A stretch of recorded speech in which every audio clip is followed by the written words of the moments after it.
Paano naman mag-compute ng 3/4 horsepower na aircon kung magkano ang konsumo nito sa isang buwan?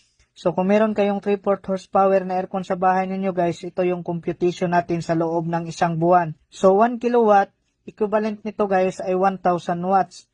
3/4 naman na horsepower na aircon, equivalent din nito ay 600 watts. Ngayon, ang 3/4 horsepower na aircon natin sa bahay guys ay ginagamit natin yan sa isang araw na 8 oras. So ngayon, 600 watts times natin yan sa 8 hours equals 4,800 watt hour. So itong 4,800 watt hours guys, hindi yan exact na ganyan talaga ang konsumo kasi nakadepende yan sa laki ng kwarto at nakadepende din yan sa materials na ginagamit natin sa kwarto. Kasi kapag light materials naman ang ating ginagamit sa kwarto guys, kapag tanghali, madaling makapenetrate ang init yan ng araw. So kapag madaling makapenetrate ang init guys, siyempre mainit yung sa loob ng kwarto. Mahirapan ang aircon natin na mag-cut off dahil kailangan pa niya i-neutralize yung lamig ng aircon sa loob ng kwarto para mag-cut off ito.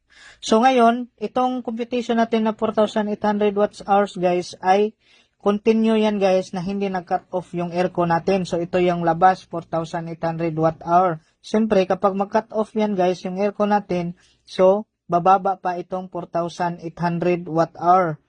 So dito naman tayo guys para makuha natin ang kilowatt hour. So 1 kilowatt guys equals 1,000 watts. So itong 4,800 watt hours guys, i-divide natin yan sa 1,000 watts. So equals nito ay 4.8 kilowatt hour. So 4.8 kilowatt hour ang konsumo natin sa loob ng 8 hours na ginagamit natin sa isang araw.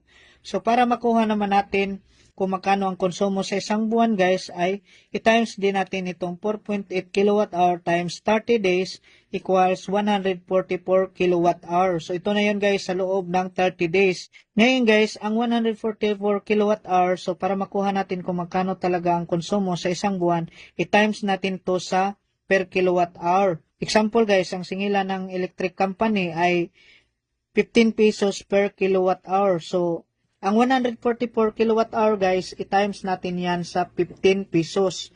So ang labas nito ay 2,160 pesos. So ito na yun ang konsumo natin sa isang buwan na tuloy-tuloy na hindi nag-cut off yung aircon natin.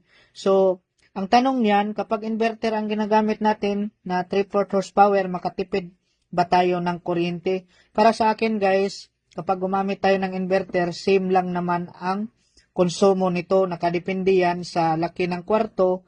Kasi kapag maliit ang kwarto ninyo guys, siyempre madaling mag-cut off yan kasi madaling lumamig yung kwarto natin. Kapag madaling lumamig yung kwarto natin ay mag-cut off talaga yan. So itong 2,160, hindi yan exact na konsumo. Bababa pa yan na 1,000 mahigit kapag mag-cut off yung aircon natin.